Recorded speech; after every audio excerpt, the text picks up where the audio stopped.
Hi, and welcome to Counterpoint TV, a YouTube channel dedicated to the humanities.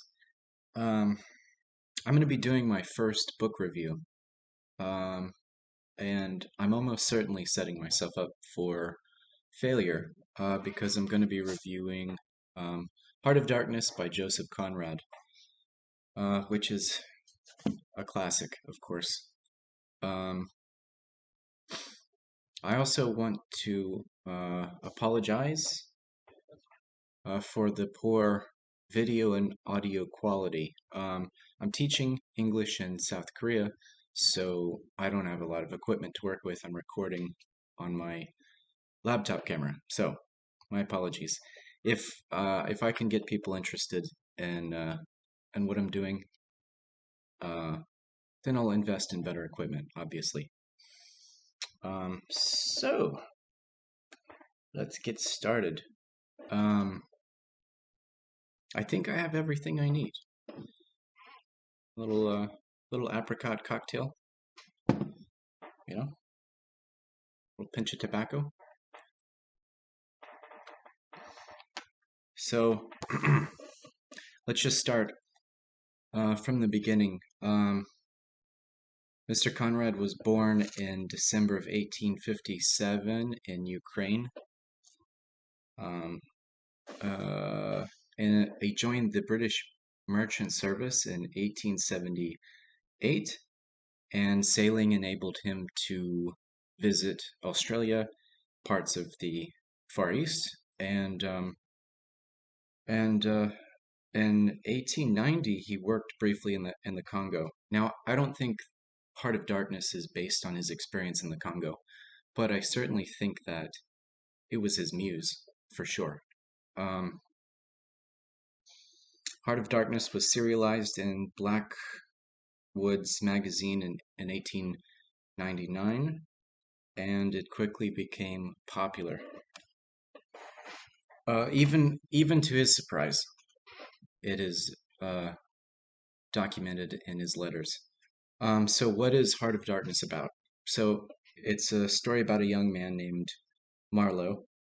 He craves adventure, new experiences, a life out at sea, right? So typical young man stuff. Um, with the help of his aunt, I think, he is offered a contract to work in Africa, right? And he becomes a uh, boat captain, right? And his mission is to retrieve this very strange phantom-like character called Kurtz. Now, Kurtz is a uh, an ivory trader. Well, his job is to get ivory, right? By whatever means. Um, and that's sort of what makes Kurtz legendary in the context of this book, right? Because he does go to extraordinary and uh, even unethical means to get ivory, and he succeeds. He's very successful. In fact, he's the most successful at what he does. And is trying to kind of uh, as Marlowe is trying to accomplish his mission and establish contact with Kurtz and retrieve him, right? He keeps hearing more and more about Kurtz along his journey from other British civil servants, and what he hears is kind of fascinates him more and more, right? And and the closer that Marlowe gets to Kurtz, uh, the more fanatical and sort of wild-eyed that Marlowe gets about him, uh, to the point where he almost becomes obsessive, right, with Kurtz, right, because he's heard so many bizarre things. Eventually he does get Kurtz. He does retrieve him. Kurtz has extended himself to such a extreme degree that he's sick. He's vulnerable. I think he ends up dying right on the return back from this trading post at which Marlowe found him. Um, so that's it. That's basically the story in short.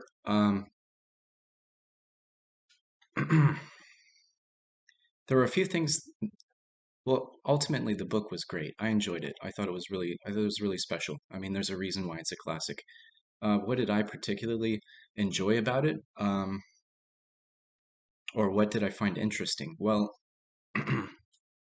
there are a few there are a few passages in which Marlowe is talking about uh, talking about the drudgery of one's job, right? The drudgery of work, and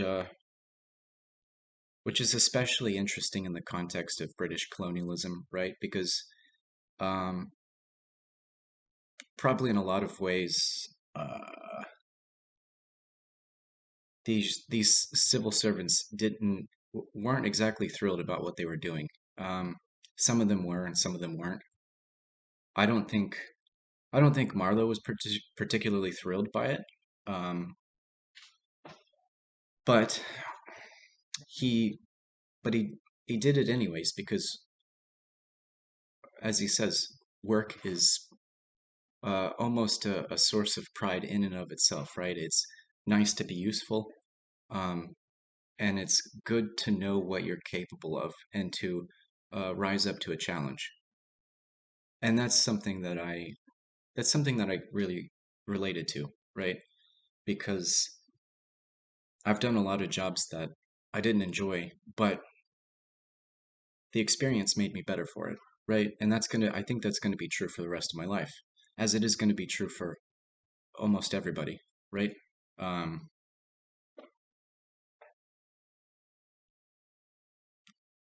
what else?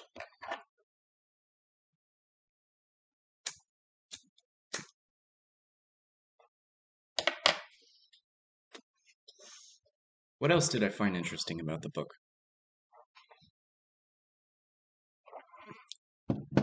Well, there's this sort of ironic, mocking tone throughout the entire book in regards to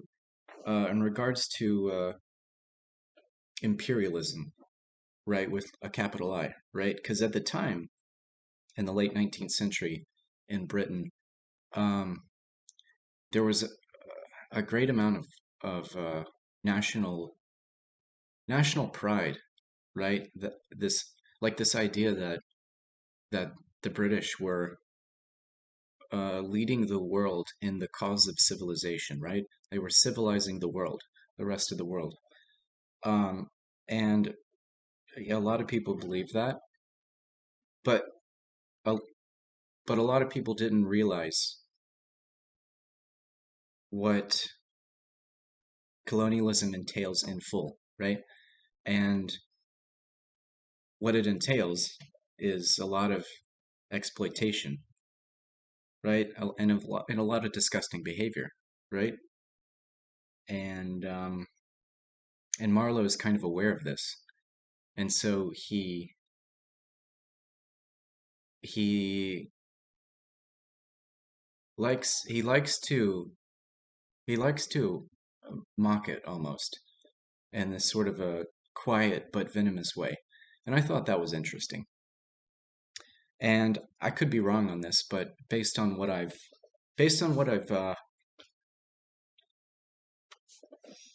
based on what I've read, it seems that the timing of Heart of Darkness was very good for um, Conrad because that sense of national pride in the imperialistic machine was starting to turn or starting to flip. People were starting to realize that, hey, maybe we're not civilizing these people, right? Maybe we're just using them. Um, So there's that. There's also one more thing that I thought was interesting, which is that when Marlowe returns, right, he has some of Kurtz's personal correspondence and some of his other effects, right? And so naturally the British government wants it because they quite legally and quite rightly believe it uh, to be their property, right? They contracted Kurtz to go out there and to do what he did. And so anything that he does sort of belongs to the British government, and legally that makes a lot of sense. So even though Marlowe didn't really want to give it up, uh, I probably should have. I think he did, really. But also, there was his personal letters to, I call her Lady Kurtz, right? Lady Kurtz. So Kurtz did have a love interest, and so he takes what little.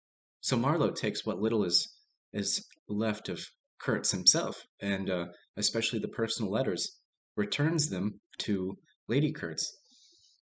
And I thought it was really interesting how Lady Kurtz was so so pitifully grief-stricken, so sad, so destroyed over the loss of Kurtz. And she is going on about how Kurtz is some kind of a hero and a great man and just very high words, right? Very high regard she had for this man. Now, Marlowe is sitting here hearing all this and he's trying to contain his anger, right? Because Marlowe knows that Kurtz is an unethical character, or that he acted unethically to get the ivory and to just to do his job, right? Um, so Marlowe knows that Kurtz's character is mixed with with good uh, and and awe and but evil too, right? And madness, especially madness. And but he never says anything to Lady Kurtz about it. He politely uh, consoles her, and I thought that was just really decent, and sort of almost the gesture was almost aristocratic in a way. You wouldn't expect that from from a sailor, right? To be to be so courteous, right? And to be so respectful. So I thought that was interesting. Yeah, I think that's about it. I would highly recommend this book to everybody, but especially if you like that sort of adventure, um maritime kind of story, um, sailing, death, disease, yarns, fantastical situations, madness, fear, then you would like this book. That's also another thing that I think is interesting about the book is the sense of terror, the sense of complete terror, right? Um, it's difficult for people to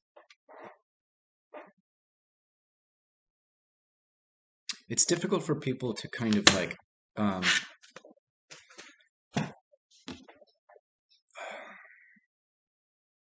venture out into the unknown, right? Human beings are probably wisely wired so that they stay within their comfort level. And it,